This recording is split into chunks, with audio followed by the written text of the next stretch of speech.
We have seen a lot of popularity, of course, in East Asia, Southeast Asia, Latin America, even the Middle East. But the United States, up until relatively recently, has been kind of a holdout in terms of interest in Korean popular culture. But that's starting to change. In the last year or so, for example, we saw K-pop group BTS became the first K-pop act to hit #1 on the Billboard 200 chart and was the first foreign language album to hold that spot since 2006. So not only the first Korean K-pop group to hold that spot, but the first foreign language act at all. So that's obviously a big turning point in terms of popularity in the United States.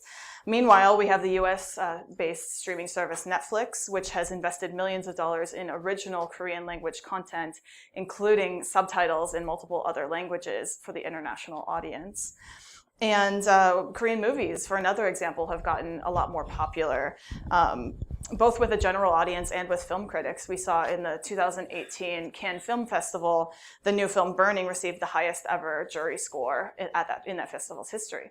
So there's a lot of interest across many different industries within Korean pop culture, and I'm excited to have our experts here today to talk about some of those things.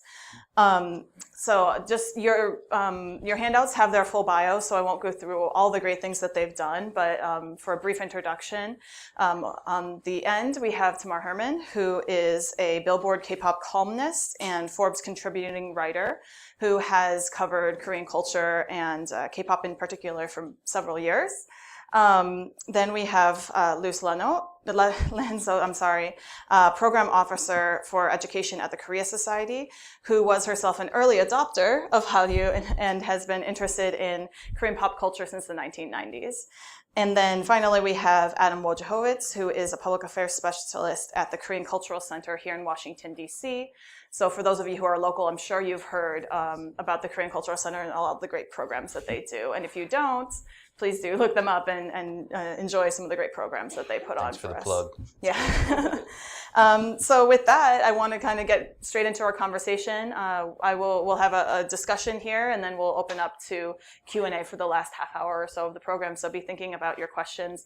And for those of you who are watching on our live stream, we can take questions from you as well. You can feel free to tweet at Korea Econ Inst or comment on our Facebook Live if you have a question for our panelists towards the end.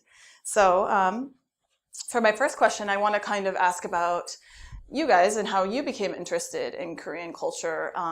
So, you've been following these some different cultural products for years. So can you talk a little bit about how you personally became interested in it, and then also some of the major trends that you've seen in terms of the prevalence in the United States for Korean cultural products? And I'll start with Tamara, and we'll kind of go this way. Hi, everybody. Oh, is this on? Hello? Yeah, I think it should be. Cool. Sorry. So I kind of had like the very stereotypical discovery of Korean culture. A friend told me, like, go watch like the Japanese Boys Over Flowers, and then I ended up watching the Korean one, and I was like, oh, the music's pretty good. So like, this is very stereotypical, but this was in high school. I discovered like K-pop and K-dramas, and I ended up pursuing a degree in East Asian Studies at the Macaulay Honors College in New York. And while I was there, I had a scholarship, and I went and studied abroad in Korea, and I had a really weird class schedule.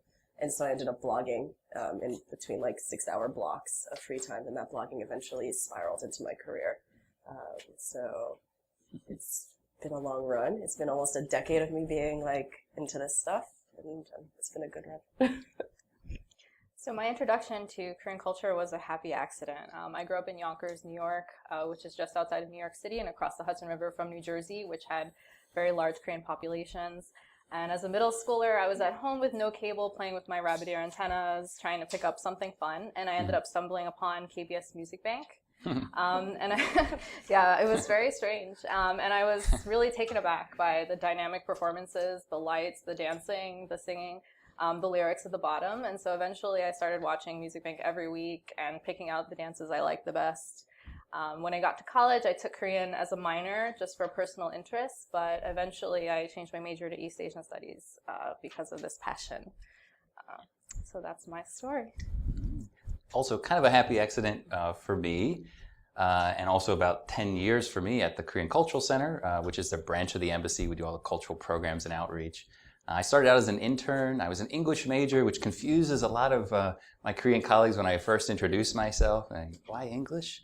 Well, I do a lot of communication work, and so that's really segued nicely and fortuitously for me into work in public communication and public outreach and public diplomacy, which was kind of my interest in the start. I wasn't really a cultural expert. I wasn't a linguist or anything. But that was 10 years ago, and I've managed a number of the programs at the Cultural Center, particularly the language classes. So I've had this time to kind of work with my Korean colleagues to get to know the policies and things that they want to promote and try to help them reach an audience, an American audience.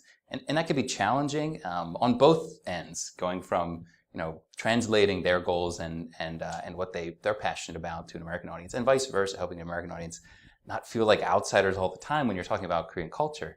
And oftentimes that's easy when people are already into something. But in other ways, of different aspects, something new, it can be challenging. But to segue to the second part of your question, trends that we've seen. Well, I've managed a language class program, and I've been able to talk with a lot of language teachers at the university level around the United States, through the American Association of Teachers of Korean and elsewhere. And to quote Jenna, you had an article on KEI's website about language growth, and Korean language growth, as you said, is one of the only languages to have significant growth in study in the United States over the last couple of years, up 44%, right? Mm-hmm. Yeah. And there's no other example like that. And language study overall in the United States has gone down. So we see that clearly in our language program at the Cultural Center. It's kind of a low-cost alternative to the local universities. But every local university in DC has a Korean language program. Pretty much every major university around the country now has a Korean language program. And if they haven't, they're probably in the process of establishing one. So our program, for example, when I started 2007, we had about 2 classes, 20 people. Now we have 27 classes a year, 360 people. And the wait list is about 50% of that further. It's tough to meet the demand. That's really great. Yeah, I've definitely seen the interest change. When I first was into K-pop in the late 90s and I tried sharing with my friends, they just thought it was very strange. Said, why are you listening to this Chinese music? You don't even know what they're saying. And everybody was kind of into J-pop a little bit and anime, so Japanese culture was already interesting to them, but Korea was so foreign at that time. But now, our language program has also grown significantly because of interest in Korean popular culture. I take students to Korea through a youth ambassador program, and usually at least one of the students is interested in K-pop when they apply for the program. And some of them have eventually went to college in Korea after the program because they loved it so much. So I've definitely seen that interest significantly grow.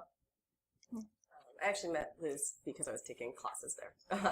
But I think the biggest trend for me personally has been just in journalism, that there's I never thought I'd be doing this as a career, but nowadays, I'm still freelancing, but I'm full-time freelancing for several prominent websites, writing about K-pop and not much else. And now there's several of us who are doing this in the U.S. and around the world. And even 2 years ago, that wasn't really a viable option. Is it not on? It might not be. I can hear it. Yeah. Sorry, guys. I'll just hold it until I can redo this.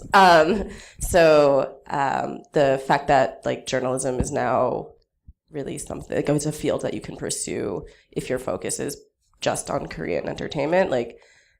There are people who are paying for that, and just even 2 years ago, there weren't editors cold pitching. If I cold pitch, people would be like, "Why does anyone care?" And nowadays, I don't get that question anymore, and it's a really competitive field now. When just a few years ago, it was just yeah, nobody would do that because nobody will pay. Now people know that there is interest, and there are readers and there are viewers who want to see this stuff as news, and they want to see it from American journalists, not just getting it from a Korean English paper anymore. To follow up, if I may, on what Tamar said, that online element is a huge part of this.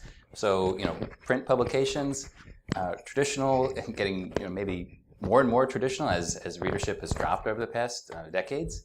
But we see kind of a reverse, where you have these online media outlets, a lot of niche audiences, and a lot of content creators, individuals who are creating content on YouTube. One of the big ones for Korean cultural content, what's her name? Hey, it's Faye. Oh, I just profiled her. And Hurricane Lala. So over 1 million subscribers on YouTube. Those are professionals. They're not just amateurs doing that job. That's a career for them. So the rise of independent content creators and online journalism has, over the past couple of years, and that goes right along with social media and different channels, platforms to get your news out into a niche audience. And it may be niche at first, but if you can build up 1 million subscribers, it doesn't matter if everyone else knows about you. That's a financial model for success right there. So that actually segues really well into my next question, which is, how have you seen, we've talked about some of the trends, some of the particularly high growth in the last few years in terms of interest in Korean popular culture in the US, but so what do you see as some of the main driving factors? I mean, I think YouTube can very easily be one of the big ones, but Sure. What are some of the changes that has created that shift, particularly in the last few years? I don't know if anyone. I think something that's very unique to K-pop fans in general, like niche cultures, whether it's anime, video games, word of mouth is a huge factor. But K-pop fans are particularly passionate about spreading their favorite groups and sharing with anyone who's willing to give them the time to listen. I make my family listen to K-pop in the car when we have road trips, and they almost always like a couple of the songs. So I think fans do a lot of the work for spreading the word of K-pop. Yeah, I think K-pop and just Korean culture's growth in the US has definitely been fueled by social media. Like, you can actually track it. Like, the first recent wave in the US was in the late 2000s, and that was at the advent of YouTube. So that was when the first batch of recent K-pop American fans discovered K-pop, was in 2008 to 2010. And then now again in 2012, you had Gangnam Style. So that was again YouTube, and nowadays BTS, that is heavily fueled through social media. Their social media following is crazily through the roof. They just have so many dedicated fans that are just, using these platforms to come together. And I really think that's probably one of the biggest reasons. Even personally, I didn't find out about K-pop and the Korean dramas I was talking about through my friends. I found out through people I knew online, in forums and stuff. I promise I'm not a weirdo. But so I really think the internet enabled people to, the world is a lot smaller than it used to be. And Liz, she got it through her bunny ears, but not everybody could do that, but the internet is our bunny ears. Yeah, I think that really, for me personally also, I didn't necessarily find out about Korean culture. I found out by accident because I applied and I moved to Korea, and then I kind of figured it out from there.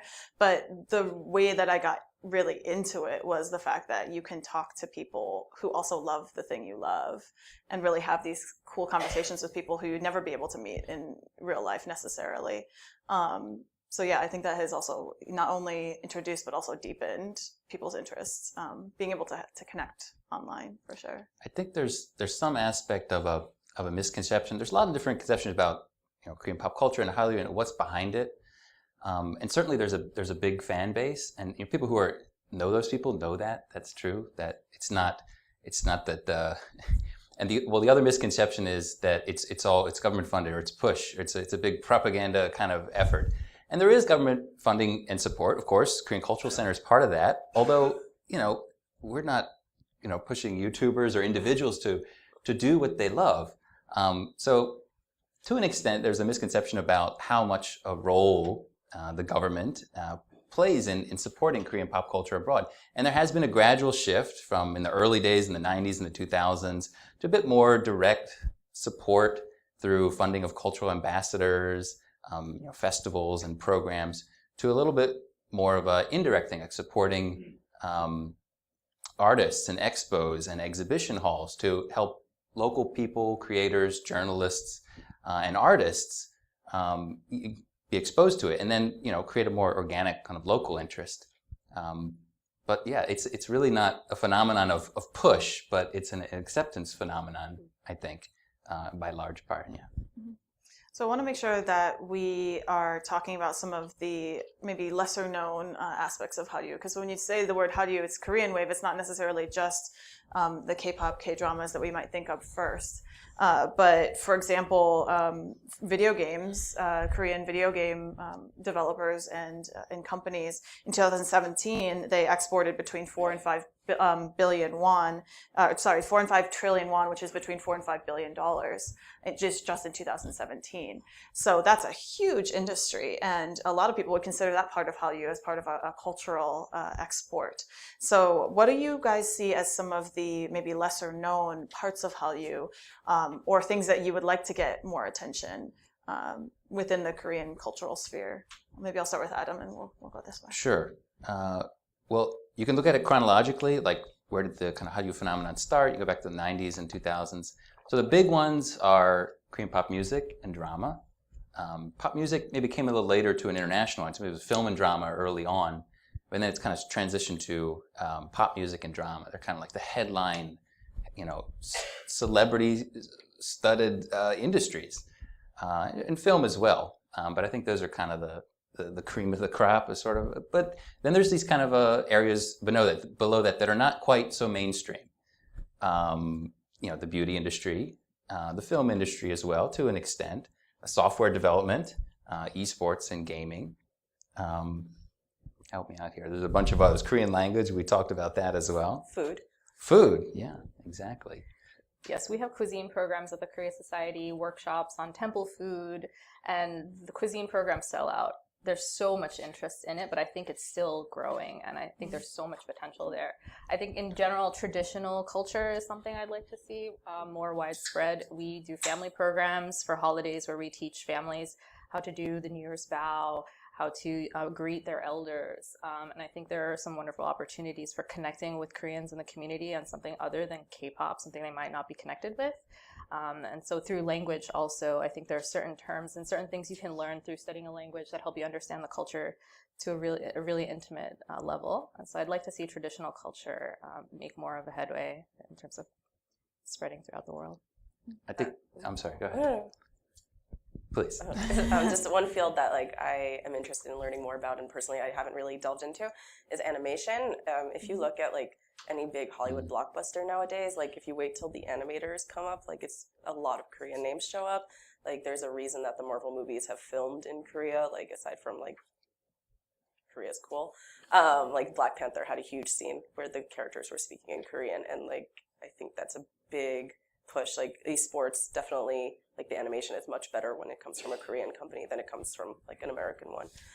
Typically, and even American companies are now being invested by Korean ones. I know Netmarble has invested in several American companies. I think there's a new Harry Potter game called Hogwarts Mystery, and that's co-owned by a very big Korean animation company, very big Korean gaming company, and a lot of the animation is coming from Korea. So that's something that I think is a little unsung hero of Hallyu, is the animators and all the art that's coming out of it, just in new modern ways. A lot of great CG animators based in Korea for television programs, kids shows, Hollywood films. Right? It's weird that animated kids shows aren't coming from Korea. I've never seen them on American TV, but I'll send you some DVDs. We got a lot in my office. And for those of you who are interested, I don't know if any of you are a fan of Bob's Burgers, but that's almost exclusively animated by Koreans, a Korean company. So. I think Avatar was also a lot of them are.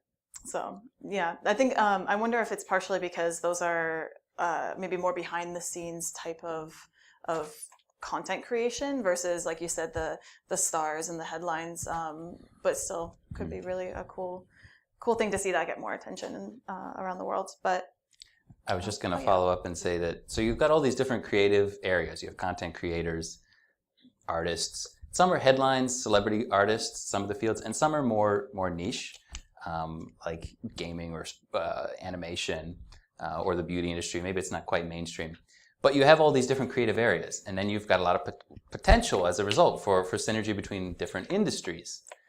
So what do we see? A lot of Korean entertainment companies, like SM, YG, doing? What do we see them doing these days? They're kind of acquiring other kind of satellite companies in travel and tourism, restaurants, beauty products as well, and physical brick and mortar stores.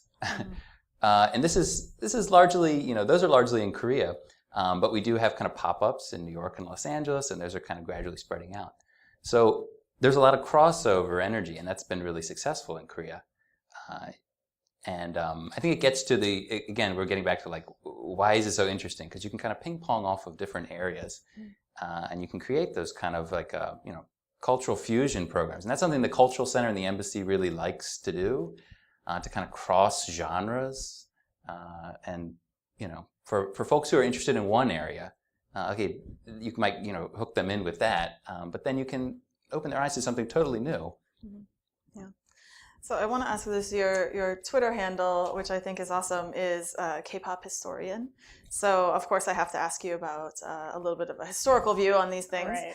Can you talk about some important moments or people that maybe the audience might be able to look up as far as laying the groundwork for some of the success we're seeing today? Right. So prior to the 1990s, Korean popular music was mostly trot ballads about love, very innocent.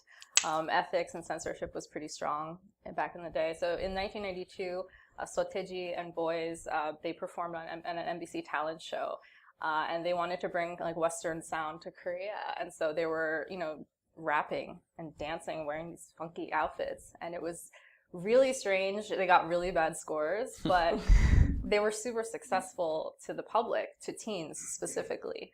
And groups like Sotaeji and Boys, Deuce, which was a hip hop duo. They really brought this new Western sound, and kids were really interested in this. And so companies like SM, YG, JYP were founded in 95, 96, 97. And with the creation of groups like HOT, SES, these kind of, they were called kasus back then, singers, but not idols. Idols came a little bit later.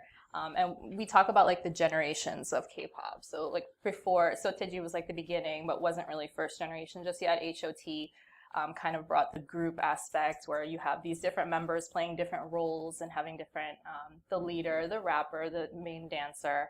And they really created this kind of fandom culture where they had a fan club, and people used to come to their shows with balloons and, chanting things and such. And they had a reunion. They did. Recently. Yeah, a lot of the older generation groups are coming back. Just Kiss had their comeback. They were on Yoo Hee-won's sketchbook, but anyway. But then, later when the kind of idol term came to be with other groups, Tongbang Shingi, the Wonder Girls. Wonder Girls is specifically, they really came up with the kind of the point dance and the catchy hook. So eventually, this idea became, we're going to come up with these super catchy songs with dances that the fans can learn, fan chants that they can chant along, so they can kind of feel like a part of something. And I think that's a huge part of fandom culture is feeling part of a community. So even though you're not there in Korea, you can sing along, you can dance along, you can find friends to dance with. And so those generations slowly became more and more internationally appealing as well. I mean, with like the Asian financial crisis in the late 90s too, Korea was looking for more markets. And so, creating Japanese language albums, having international members, these are all things that the Korean entertainment companies have taken into account and are really trying to be appealing to an international scale.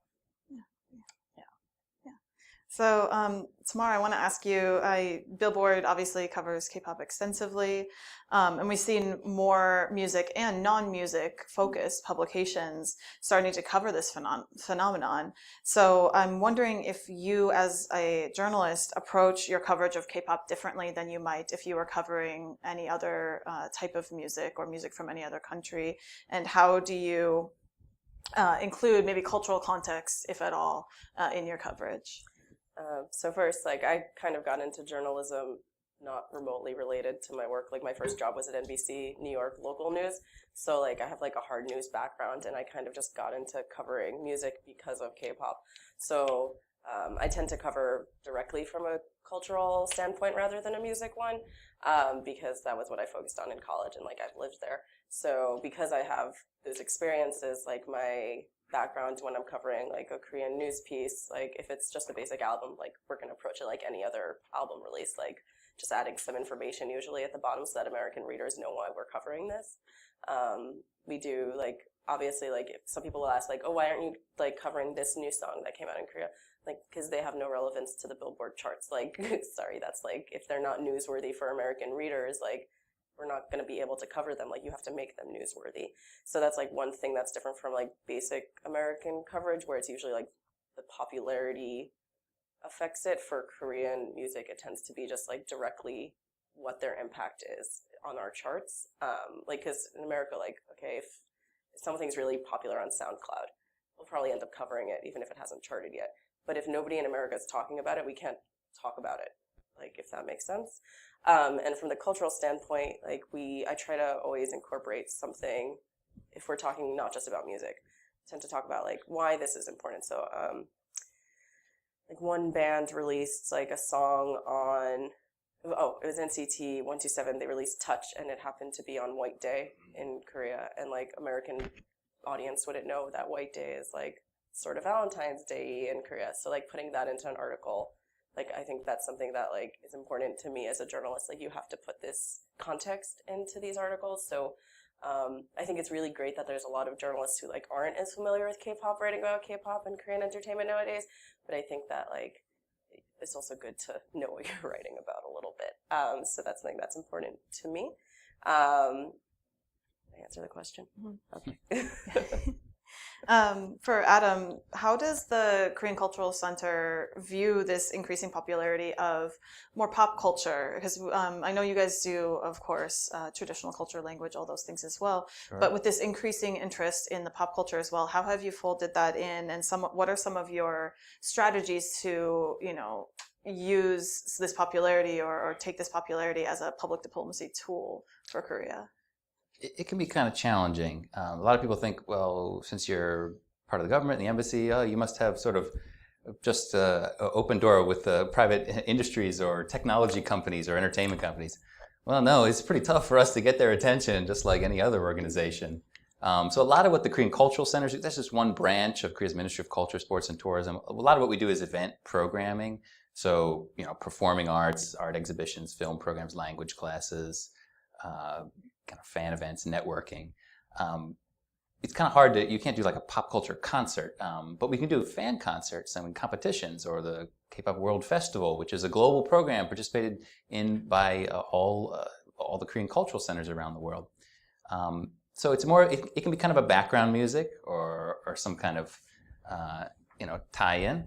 But really the way that pop culture interacts with the Korean government, I would say, is really more at the policymaking level for the ministry. The Korean cultural centers are kind of like the front line, like the Navy that's out there communicating with people, talking with people, putting a face on Korean culture, through that government channel.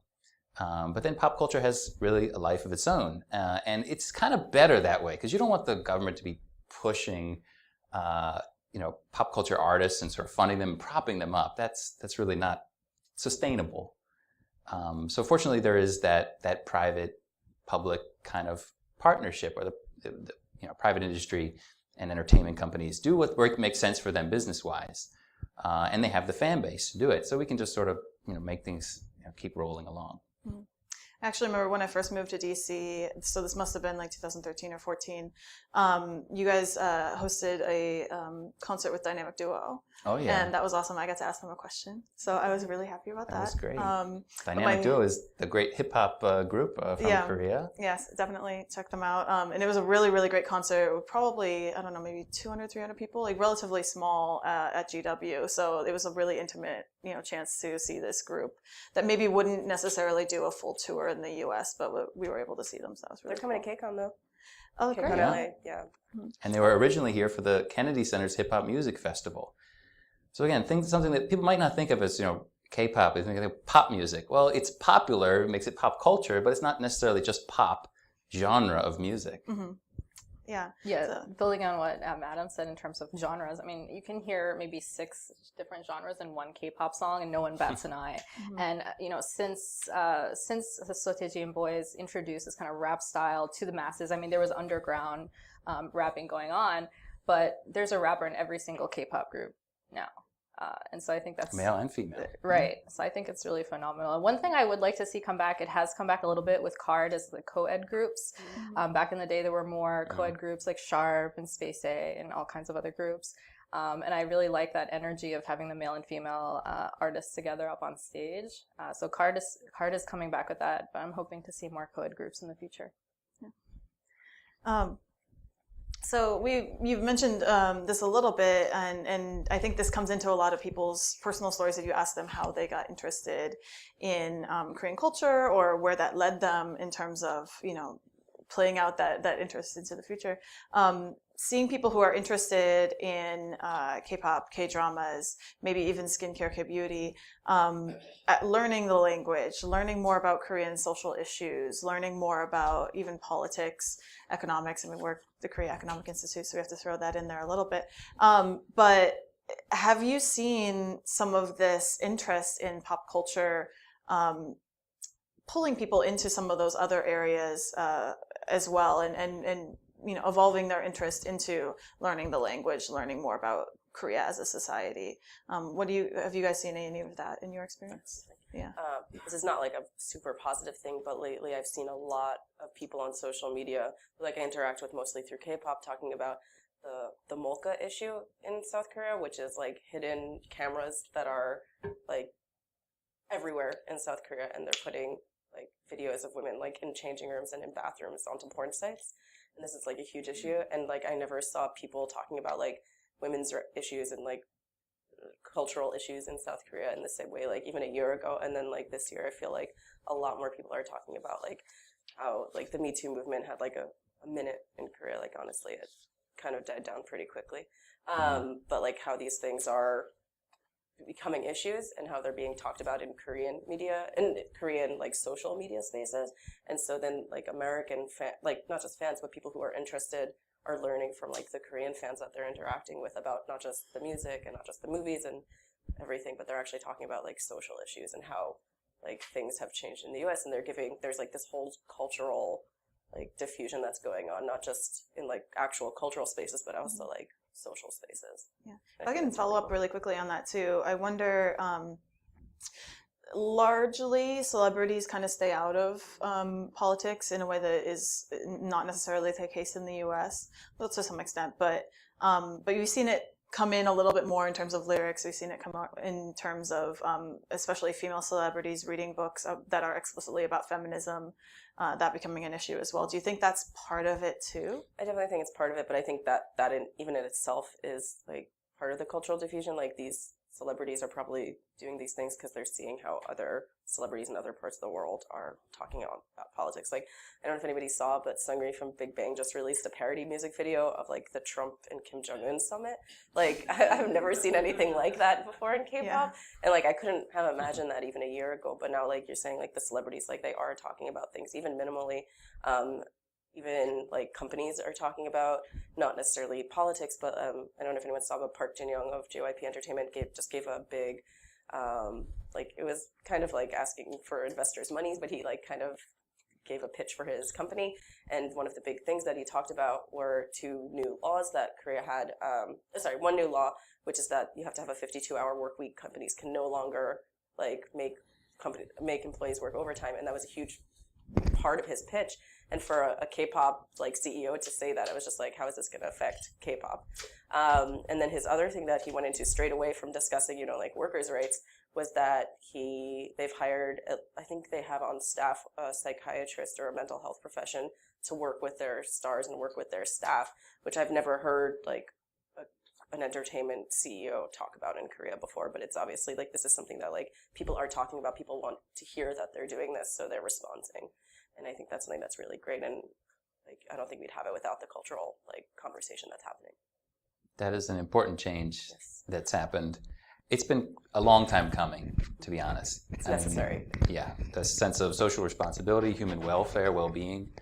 And that's an association with Hallyu and Korean pop culture, the human cost of being a celebrity, of this idea of kind of factory-made performers, and the pressure that's put on them, and the restrictions.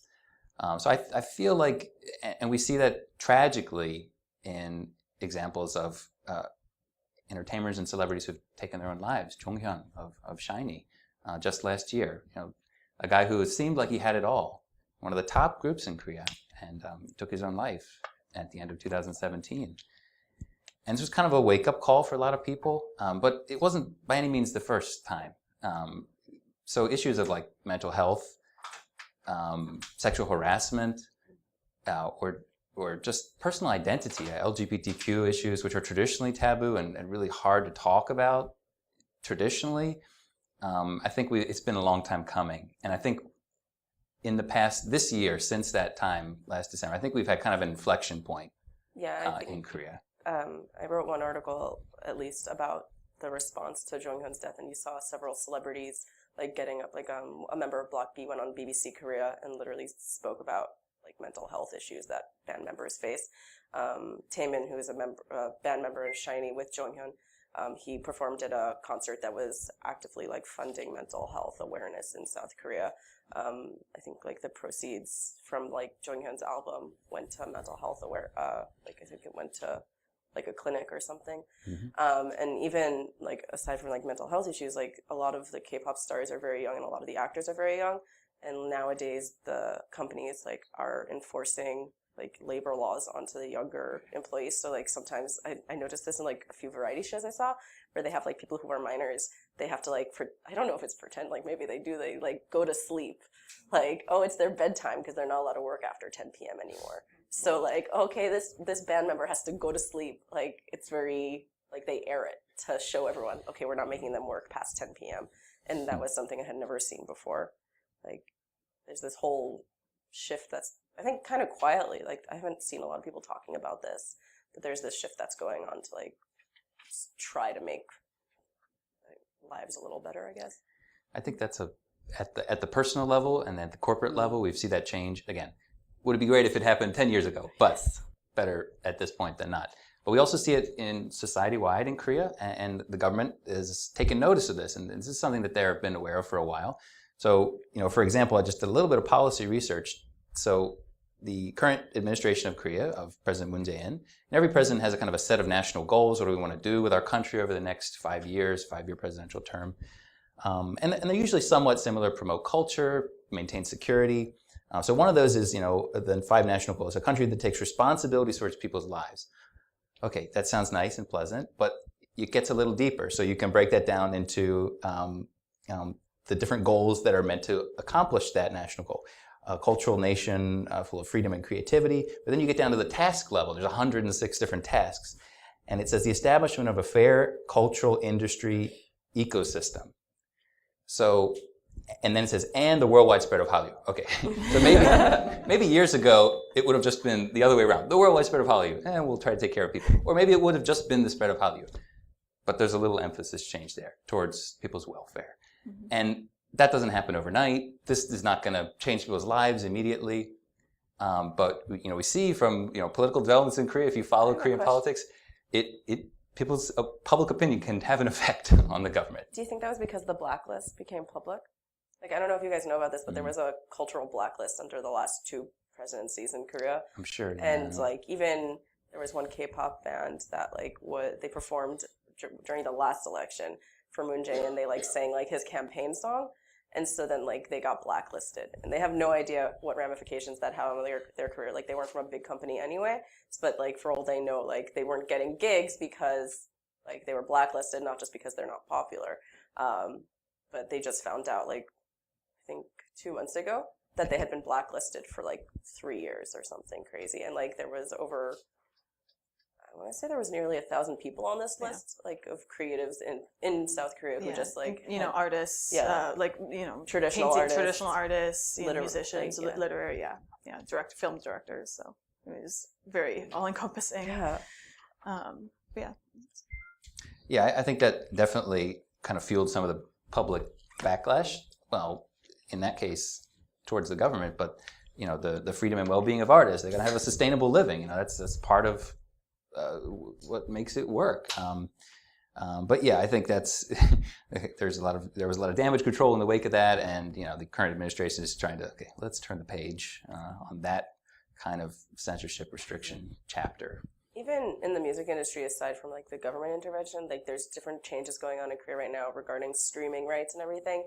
Mm-hmm. And I don't know if anybody else saw this, but there was an awards ceremony I think at the beginning of this year where an artist won like Best Artist of the Year or something. An indie artist won it, and like she got up, I think it was this year, maybe been last year, she got up on the podium and she tried to auction off her statue because she had made like less than $200 in that year in royalties from her music. Mm-hmm. And so like I think that probably also is something that like to make a fairer playing field for just all the different sorts of artists are there. Because like when you talk about K-pop, you tend to think of like idol music. But as you're saying, like there's also hip hop and there's ballads, but like the indie music scene in Korea is very, very. It's pretty vibrant. Yeah, I was gonna say that it's not well funded. Oh, that too.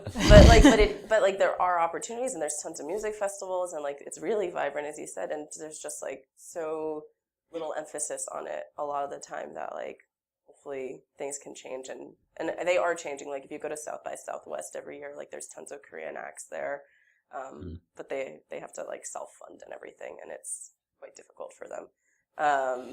But I think things are changing and there's more people interested in like the different sorts of art that's coming out of Korea nowadays. Yeah. So Liz, I'm wondering, to get back to the question of people kind of getting into Korean culture and then, getting into other things Korean, do you see that, especially when you're working with students? Definitely. So the students we choose for our Project Bridge Youth Ambassador program, some of them may have an interest in Korea, but others are just looking for some international experience, some travel. And so we train these students as youth ambassadors, and we have them look at issues in Korea, not just all the bright, happy things. We talk about the competitiveness of the education system, the suicide rate of teenagers. We talk about reunification. And so when we go to Korea with the students, they do a homestay and they get to speak with their peers about these issues and find out what students in Korea really think about reunification with North Korea. It can be really very sensitive topics. But I see the gears turning in these students' head, and it starts with K-pop, and then they really get to see the real social issues that are going on in Korea. And some people might have trouble realizing that not everybody in Korea is interested in K-pop music. You can interview people on the street. Do you know BTS? And they may say, oh yeah, I've heard of them on the news, but I don't know their music. And so for some kids who are interested, they're kind of taken aback. Like, what do you mean? It's not K-pop mania, and everybody is not obsessed with this like me in Korea. But so I really appreciate this opportunity to take these students there, for them to come back to their communities and tell their peers, this is what's going on in Korea. These are the social issues. This is how they're dealing with it. And they come back to their communities and try to connect with Korean Americans in their community as well. I don't know if you know about the LA riots of 1992. That was why our program was created by our former president, Ambassador Donald Gregg. He recognized that there was a huge divide between Korean Americans and other ethnic minorities, specifically African Americans and Hispanics. And so he didn't want that violence to reoccur. And so the aim of our program is to talk about these really sensitive issues, such as racism, the history of race relations in the United States, and current racism in Korea. And so I think it's really important to talk about these issues that are not necessarily cheery, to get to the real heart of the society. Okay, so we're going to get to the audience questions in just a minute, but for one final question before we hand it over, do you guys have any recommendations for those in our audience who might not know as much about Korean popular culture? Where should they start? Any dramas or groups they can check out? Ooh. I think the one that I always suggest to people as a drama, but also because it kind of introduces you to K-pop, is Answer Me 1997. It's also known as like Reply 1997, and pretty much it tells the story of a bunch of teens in 1997 in Korea, and one of them is like a crazy HOT fangirl, and I do not use the term crazy loosely. Like, she even like does some stuff that like get the HOT fan club heads like, what are you doing? Like, you need to calm down. But it's very interesting and shows like how passionate like she and her friends are, and shows how passionate like the early days of K-pop in Korea was. And then like it shows like different aspects of society in Korea in 1997 and 1998. And I think it's just a really cool starting point for a lot of people who might not know about like the beginning days of K-pop and see how it looks nowadays. And like they also had like the main characters, three of them were singers, and one of them was an A-Pink, one of them is an Infinite. So, and then like it's all about HOT. So like you get like a feel of K-pop, and also while you're watching a drama, and it's just a lot of fun. Recommendations, there are too many. I have too many recommendations for music and drama. I wasn't big on dramas. I recently watched on Netflix Strong Woman Dobongsun.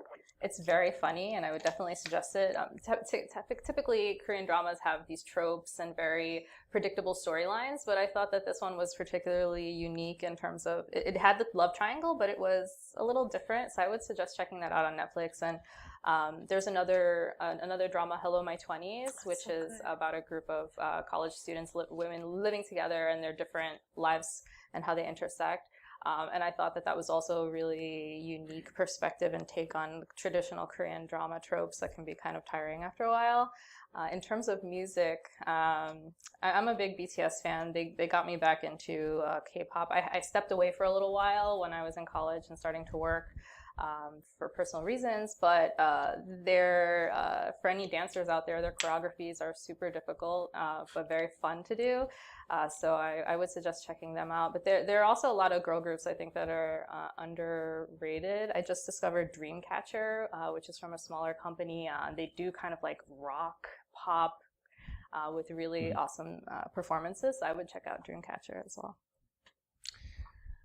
So recommendations. So if you to talk about all these different areas, so like dramas, if you want a classic drama, like Korean, like Flower Boy, Damyeon Shop, you got to get something with the food in it. So one of the themes of Korean dramas, and a lot of different Korean narrative stories, you have a food element because food is part of family and relationships, and it's like gratuitous food shots a lot of times. But that's a great one, and you've got ramyeon, which is ramen noodles as it's maybe more commonly known. But it's a drama. It's a love triangle drama, but it's got lots of great food. But then you've got like partnership dramas produced these days. Netflix and a lot of Korean broadcast companies. I think KBS. They have not just it's a Korean drama on Netflix. No, it's a co-production. And this is kind of a recent trend. We've seen this in Hollywood with several Korean directors, Park Chan-wook, Bong Joon-ho, doing Hollywood films. And now we see this in drama production. And it's an original kind of Korean-style drama. I forget the name of it. It's about a young boy, period piece, Joseon Dynasty Korea, and he comes over to the United States or something. That's the one with Lee Byung-hun. I'm not sure. I haven't seen the I think detail. so. Yeah. But anyway, my Korean coworker said this is hilarious. There's stuff like that. Okay, Korean Film Festival, Smithsonian hosts every spring. It's coming up next year. Or if you're into like esports and gaming, you can watch this kind of more niche audience. But again, it's not like Korean culture is like on the face of it. But like you had like League of Legends is an American game, but it has a big following in Korea. You had the World Championships last year, and you had 100 million people watching it. And the finals were between two Korean esports competitors, and 78 million for the final. The reason it was a little higher earlier, you had Chinese teams in the semifinals. So you had over 100 million viewers, and then 70-some million in the finals. And the population of Korea is 50 million. So this is not just a Korean thing. And they're like all Korean competitors. But yeah, stuff like that. It's great to see that kind of energy in that fan base. Yeah. And if you're interested in Korean cuisine, there's a YouTuber called Mangchi with 2 A's. Good. And she's amazing. She makes it look so easy. She tells you stories about cooking for her kids when she was younger. And she makes it accessible. She makes you feel like you could really make these Korean dishes. She even has a video on how to make doenjang, to make your own doenjang jjigae. It's advanced. She took a year to make the video. I think it's like 30 minutes long. But it's really amazing what you can do with YouTube, what you can learn. I'll put my final plug. I'll get, as the moderator, I get the prerogative there. But I'm not as much of a fan of the dramas, although the Reply 1987, I will definitely second that one because it's just so good. And I have more recommendations also. Yeah, but I'm a really big fan of like reality TV, like Korean reality TV. So my favorite is Return of Superman, which is basically celebrity dads taking care of the most adorable children you've ever seen. And it's just like their lives, and it's actually a little bit educational too. They try to throw in like some parenting tips here and there, which I think is actually kind of fun and cool. But that's all on YouTube for free, subtitled by KBS, so you can look that up as well. I actually have one more recommendation because I forgot about variety shows. I think another really cool one is King of Masked Singer. Oh yeah. Which is like, I think really we should bring it over here. It's celebrities getting up, and like they don't have to be singers, and getting up like their face is totally hidden. Sometimes you don't even know the gender, if it's like a very high-pitched male singer or like a very deep-throated female singer, and they just get up and like you're just judging them based on their vocals, which like Korea is very looks-oriented society, and like it's a nice change for everything, and it's really like kicked off some careers of like indie artists. Gugustan the singer ended up performing at like the Olympics opening ceremony because he was so popular through this show. And I think it's just like a nice, cool focus on the music without like all the trappings that we're used to. It's a really fun show to see. so They cool. have the celebrity judges like trying to figure out who's singing, and actually Ryan Reynolds was on that show Yeah. recently. When they Out of were- nowhere, Yeah. he just took off that mask. Everyone was, whoa. Yeah, he sang what was it, Tomorrow from Annie, and the judges were like, wow, his accent's so good. It was hilarious when he took off the mask. I definitely suggest King of Masked Singer as well. All right, so I definitely want to know what you guys want to know. And as I mentioned, if you're watching on our live stream, please do send us questions if you have them. But I will turn it over to you guys. Please make sure that you wait for the mic. We have interns running around with the mics. If you don't have the mic, then the people on the live stream can't hear your question. So please be patient. But does anyone have the first question right here? Yes.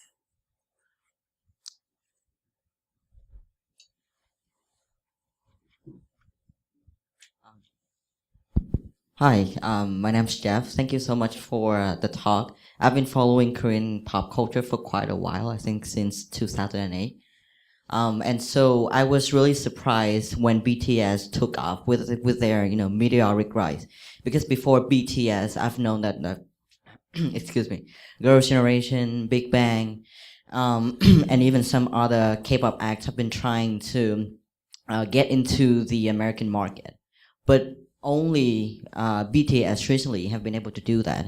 So I want to know what important factors, cultural, social, economic, even political factors that have led to this rise, and will we be seeing similar acts in the future, or will this be a once in a while kind of thing?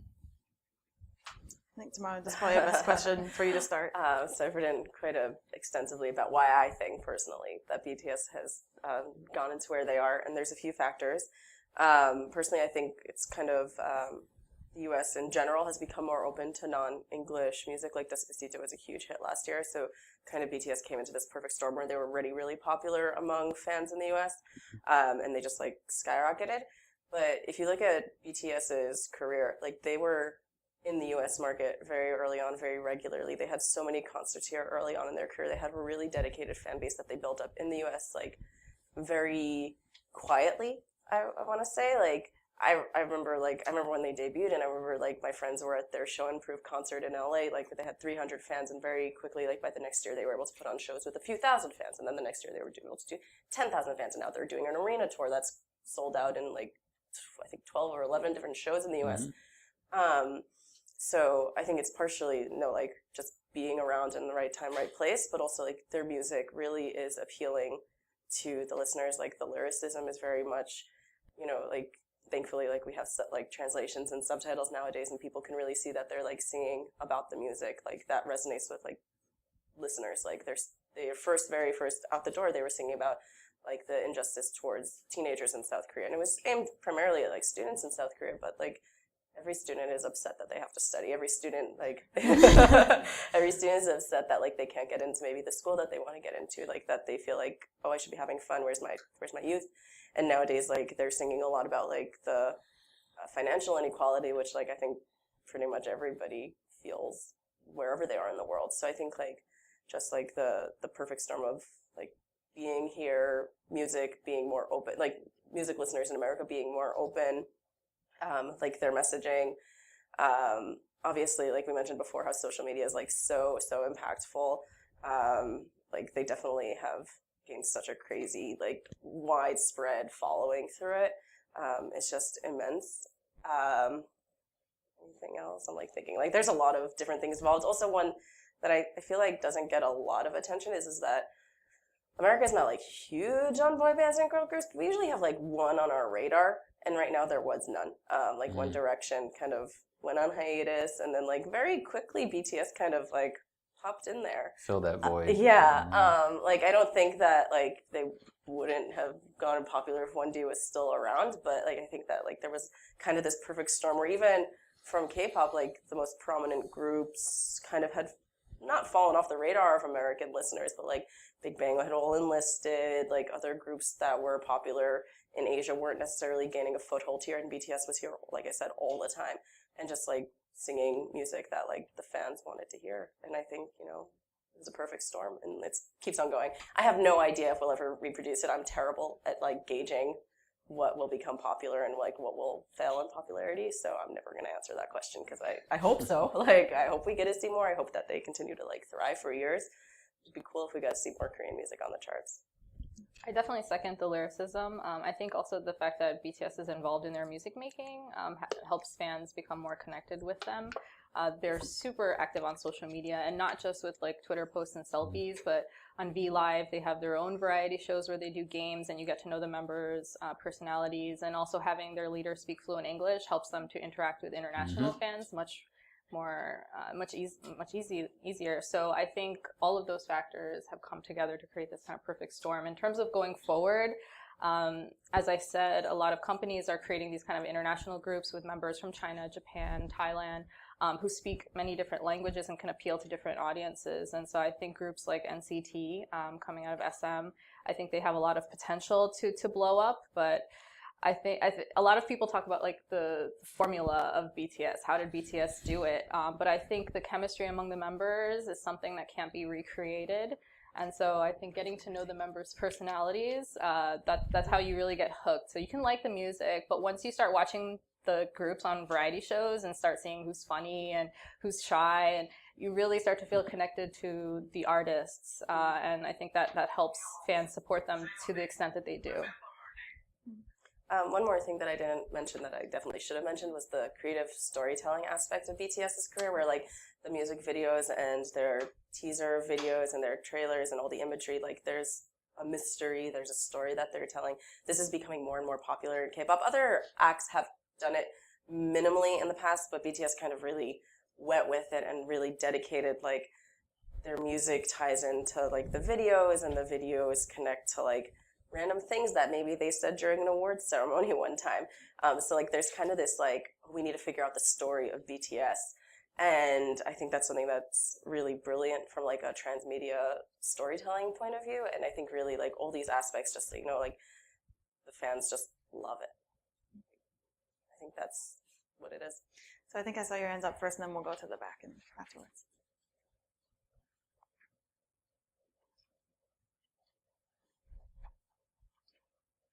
Thank you. Question for Adam. Since you've been in charge of the language program, have you developed a fluency in Korean language? Hardly. I wouldn't call it a fluency, at least. And since the title of this event is Hallyu at High Tide, tides ebb and flow, is there going to be a low tide at some point? We were actually talking about that behind stage before we came out here. It's a little implicit. With regard to the language, you know, my Korean's not fluent, but my nunchi is 괜찮아요. It's like nonverbal communication, which is really a great asset, you know, like to feel what the group sentiment is. And that's a fun thing about learning Korean language, because it's not just communication language. It's about, it's really like reading social behaviors and reading into people. And anyway, that's a fun part of it. So that's gotten me pretty far. But Hallyu at high tide. So is the tide going to ebb and flow? Well, we've seen something similar to that in previous trends, maybe with you know, J-pop, Japanese pop culture. It's hard to say. I mean, we all certainly suspect maybe that, you know, interest may ebb as it has flowed. But I think you have something a little different, which is a constellation of different creative industries and fields and creators. And you have a fan base which has kind of grown up with it, and now you have that personal interaction with them. It's not just, you know, a one-off thing, and we've seen at least, you know, decades of growth in all of those areas. It's hard to say specifically, but I would say there's some wise policy planning behind it. I'll say too, people, not so much in the US, because like I said, the last few years is when it really has taken off, but especially in East Asia, they've been predicting the demise of Hallyu for more than a decade, so you never know. And maybe it will ebb at some point, or change into more focus on different parts of Hallyu, but it's been a longer trend than I think people expected it to be. Even within the trend, it's like ebbed and flowed, like even in the US, but like it's never gone away entirely. So, I mean, it vacillates. Yeah. In the back, sir. None of you have mentioned the great Korean classical and jazz musicians. Long before the K-pop phenomenon, there were world-class Korean pianists, conductors, musicians performing at concert stages and opera houses. It's so unfortunate that younger people have not acknowledged this. Okay, Wolf Trap's Grand Opera coming up in a week in August, featuring Tae Ki-dong, great baritone Korean singer. He's playing Rigoletto. You're right. There's like this been going on for a long time, and he's just a face I just heard about, but he's headlining the show at Wolf Trap, the U.S. National Performing Arts venue. But you're absolutely right. Conductors, composers, classical artists been going back a long time. Yeah. I don't remember her name off the record, but last year there was a pansori singer, opera singer, who came and performed at Carnegie, and I went and I was surprised to see how many younger fans there were there, and it seems like a lot of them got interested in pansori based on their past interest in like K-pop and stuff. So you're right, we did not address it today, but there is, I think, a interest, but it's definitely separate from Hallyu, I think.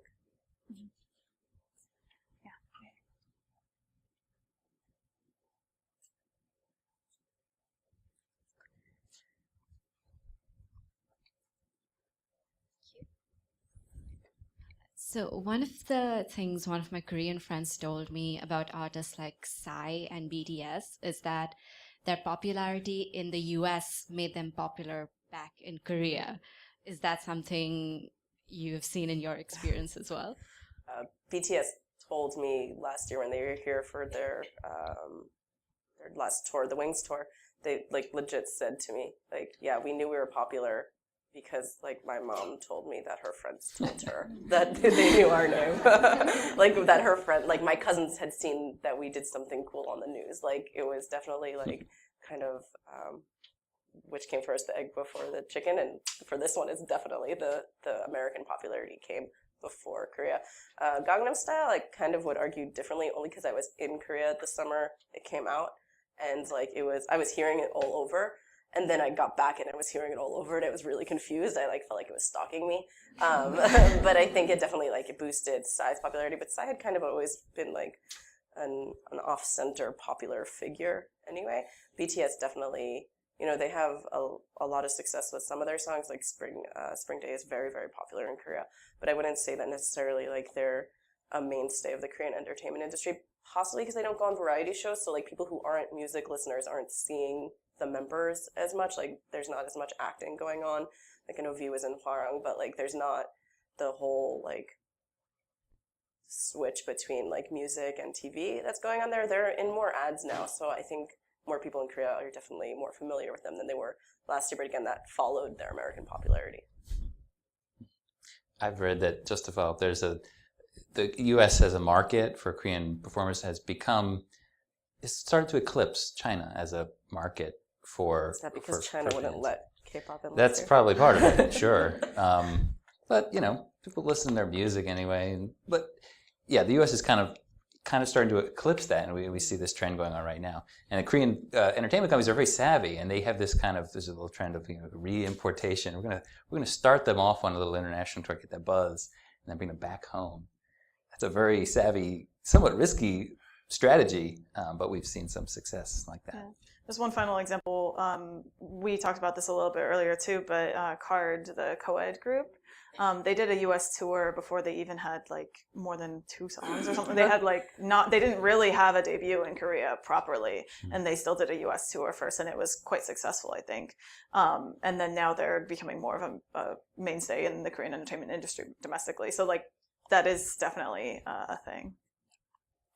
I think she was first, and then we'll go to the front. But yes.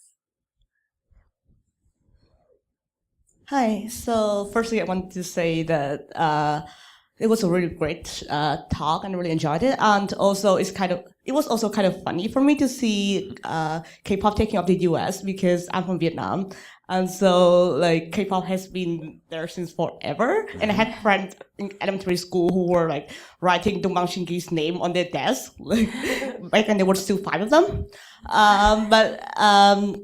and also Reply 1987 is a great show. So good. And my question is, so even though the Korean culture, K-pop, have been taking up the U.S. like for the past year or 2 years or so, there's still a lot of a significant part of the U.S. population not knowing much about like K-pop, Asian culture, things like that. Like when BTS coming to the U.S. last year, there were a lot of like racist comments towards them at the Billboard awards, for example.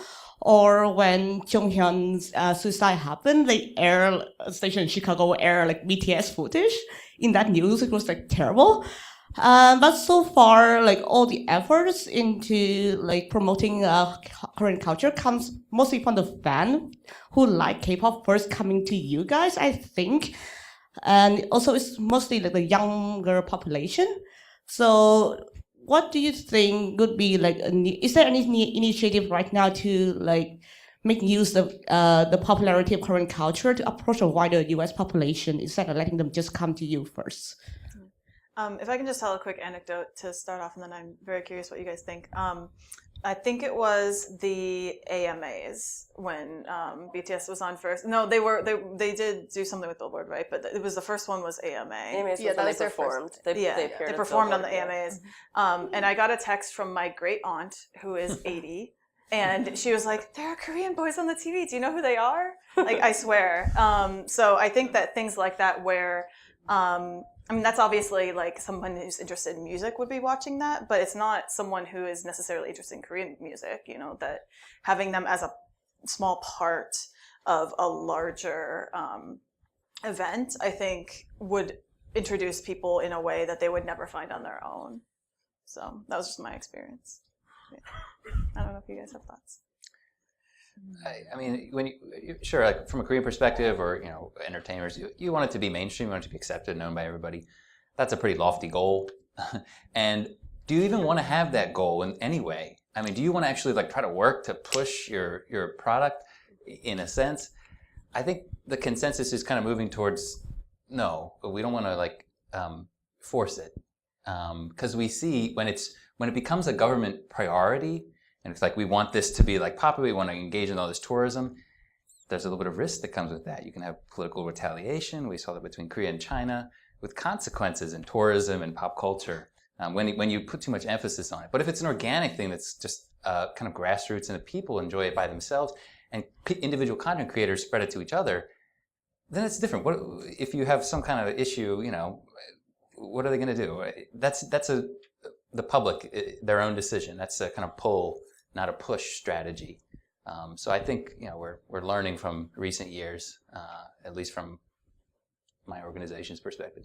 Yeah, I agree with your point about content creators and kind of the fans pushing that, because when I try to talk to others about K-pop who are not interested at all, they're very, very opposed to it. They just skeptical. Yeah, they're skeptical. They think it's just something for screaming teenage girls, which there's nothing wrong with screaming teenage girls. That's something that I think the misconception that all K-pop fans are young and female, which kind of boggles me why that's a problem. I mean, people, boys are okay with being obsessed with sports, and it's never seen as like a negative thing. But K-pop people, at least until recently, had to kind of like hide the fact that they were a K-pop fan, or they couldn't feel comfortable in public kind of just expressing their love for K-pop other than, K-Con. I think events like K-Con can help the general public kind of get a sense of what this passion is really about. I think 53,000 people went to K-Con New York. And it was 2 days of panels and performances and just all kinds of people, all ages, backgrounds, coming together, dancing together, and enjoying this thing with strangers, but not really strangers. And so I think it's really unique, and I wouldn't want to push it onto anyone who isn't receptive to it. I'd rather it be more of a volunteer kind of thing. I think it's more sincere and organic that way.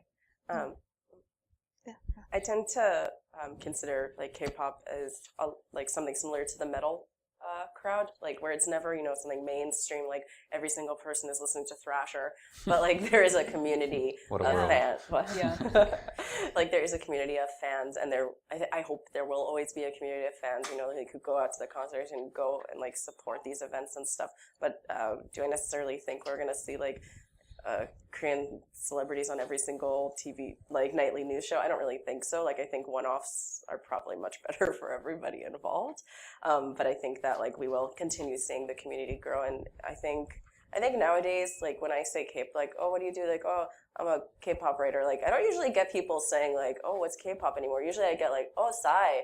Or oh, BTS lately. Sometimes I get oh Hyuna, and that one always surprises me. Like, okay. But like I haven't really encountered that recently, so I think it's kind of like a mainstream niche. Yeah.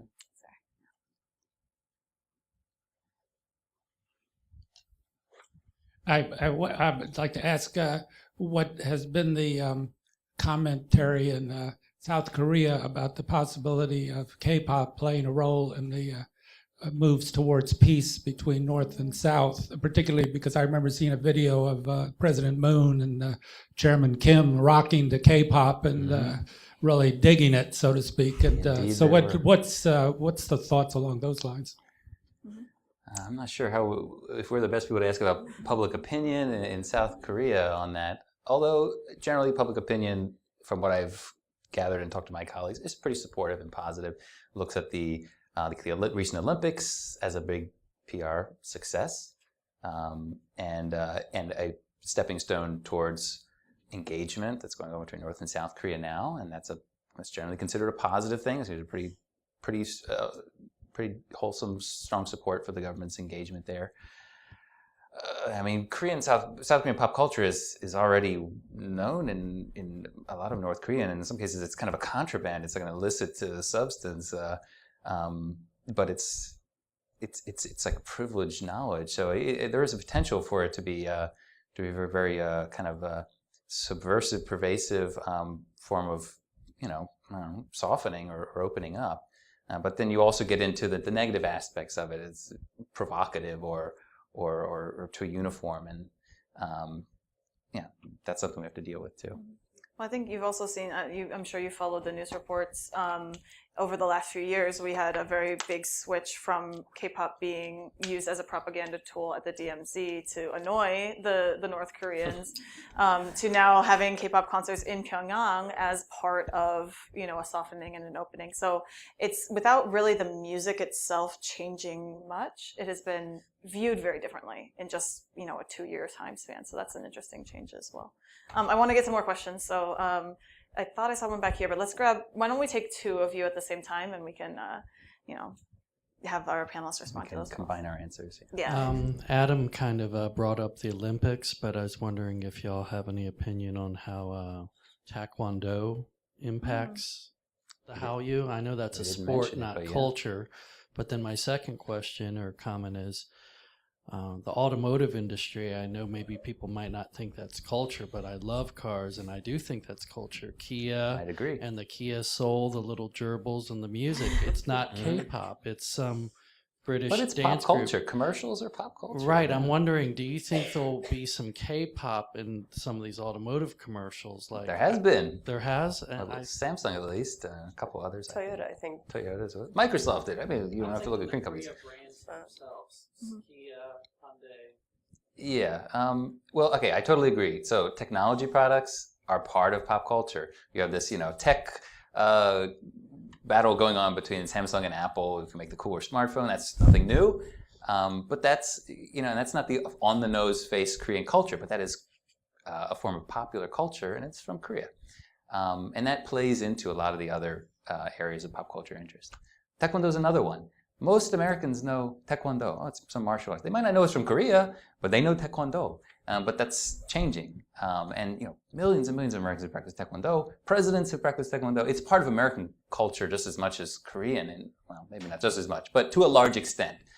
So yeah, you can't underestimate. That's one of the foundation pillars for everything that we're enjoying in all the Hallyu pop culture success today. Is I think Taekwondo is underlying.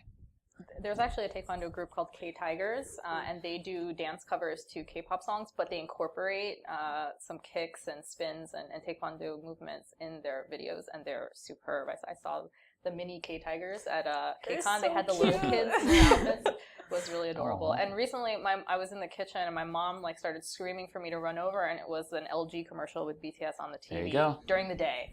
And I During was the day. like, Makes a big difference. What's going on here? So I think there's a lot of potential. I mean, You're going to see it more and yeah. more. Yeah. In Korea, idols sell everything from school uniforms, fried chicken, air conditioners. I mean, they do commercials for everything. Toothpaste. Yeah. Yeah, I think you had the next question. Sorry, we jumped in No, that's before okay. you could get the other question. Yeah. Are there any other countries that could replicate the success of kind of introducing and promoting their own version of K-pop in the U.S.? They're trying. Just because these are the ones I'm most intimately following are Japan and China. But Japan tried this cool Japan thing a few years ago where they invested a lot of money kind of following how Korea's government had previously invested in K-pop and entertainment. And it kind of fell flat. It felt very forced, and it didn't really go anywhere. And China now is definitely trying to replicate Korean entertainment to the degree where they're actually poaching talent and they're poaching producers from the Korean entertainment industry nowadays. Like a lot of the variety shows that are being copied in China from Korea, Produce 101 had a series. I think several actually spin-offs there. I think Return of Superman, King of Mass. A lot of these shows, they're being replicated in China, but they're not just replicating and buying the rights to them. If they buy the rights, they're actually taking some of the producers with them.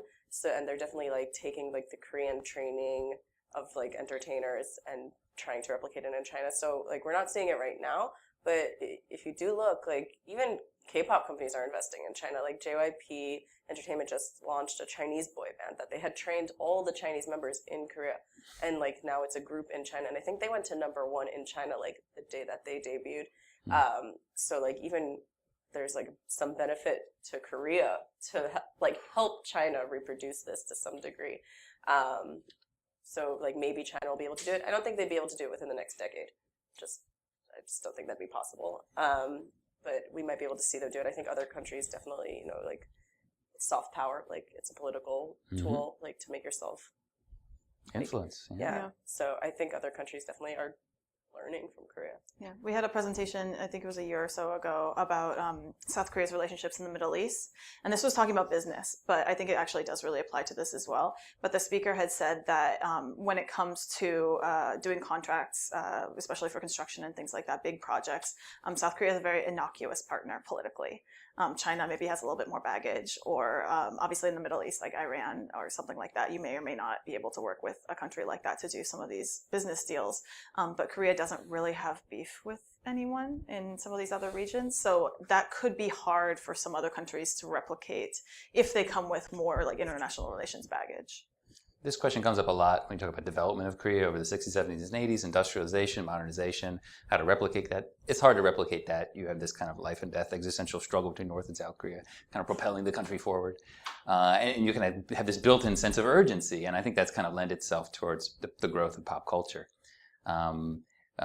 Quick headline to sort of follow up on what you said. There was, after the great Korean drama, 별에서 온 그대, My Love from the Stars, years ago, 2013, the headline on the Washington Post, major American newspaper, literally headline, it reads, Chinese officials debate why China can't make a soap opera as good as South Korea's.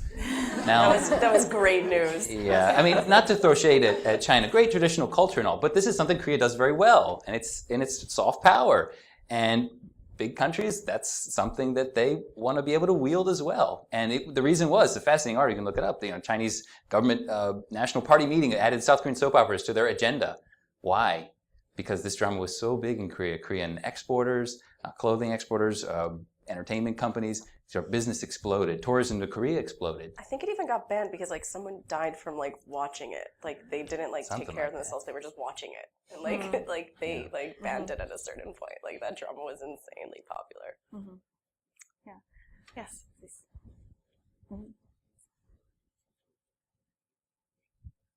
First, I want to say thank you so much. It's a very interesting talk.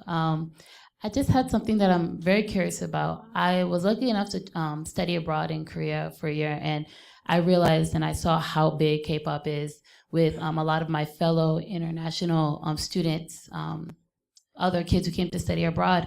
And while I was there, I heard of this group that was a K-pop group, but they're consisting of all non-Korean people.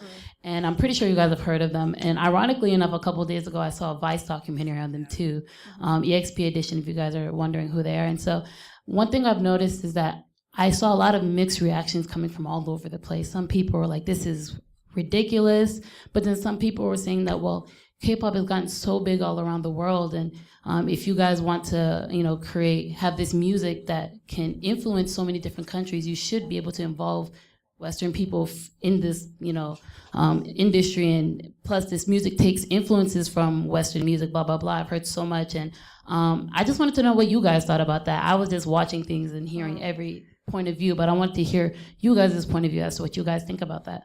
We actually had the creators of EXP at the Korea Society a couple of years ago. We had a talk on identity politics and what exactly does it mean to be a K-pop star. So I thought it was a really interesting experiment. That's the way that they described it at the time. It was an experiment to see if they could create a K-pop group with no Korean members. I don't know how I feel about it. It's a little cringy, honestly. It just didn't feel genuine, I guess. I mean, if they were, they were interested in Korean culture and language and music, and then it kind of organically happened, I think that'd be a different story. But to just put them together and then throw them to Korea to try to be successful, it was a little odd to me. So I can understand the mixed reactions that EXP got. An interesting experiment. So similar to Liz, they're interesting. I think some of their songs are actually quite good. I wouldn't necessarily, if I had heard them, I wouldn't have thought that they were a K-pop song. If they were singing in English, though, there's just something missing in some of them that kind of have that hook. But like you mentioned, the Vice documentary, someone sent it to me and was just like, what's going on here? This is actually a really sympathetic look towards them. And in the past, like I said, I never really, I've covered them, but I didn't really feel right, and it didn't sit with me. And I was looking through some, the K-pop Reddit community is quite thoughtful a lot of the times. And so sometimes if I can't figure out how I'm feeling about something, I'll go and just look there. And someone had the point where this is a group that's predominantly white, and they're going to Korea and they're saying okay, we're gonna fit in here now. But you couldn't have the same thing happening. Even for BTS to be coming to America, they're really fighting. And as you mentioned, there's been a lot of racism and a lot of Orientalist narratives that have been coming about. And so someone pointed out the reason that I'm uncomfortable with this is because you couldn't have the same thing happening in the reverse. And I thought that was a really good point, that maybe that was why I was feeling so uncomfortable, which is this group they're really trying to make a point oh, what is K-pop? K-pop's not necessarily Korean pop, because there's tons of stars from other countries, but just the idea that you're trying to take they're not all American. I think one is European. Trying to take this group from America to Korea, there's something a little bit colonialist about it. And that was an interesting perspective, and it kind of helped me settle more with why I'm not super hyped for these guys. They're really talented, and you can tell that they're really working really hard, and I hope that if they want to do well, they do well. But like Liz said, there's something fake about it. It seems a little bit that they're trying too hard, that they're trying to make a point, prove a point, yes, they can make it work in K-pop. And that seems kind of mansplaining. So I think we could have a really a whole nother panel about what is K-pop. Is it a genre? A lot of people don't think so. Is it? Yeah, is it? Does it have to be Korean in the sense that Koreans are the ones making it? So I think that could be a really interesting, another hour discussion. But for today, we are out of time. So I want to ask you to please join me in thanking our panelists for a great discussion. Thanks, Jenna.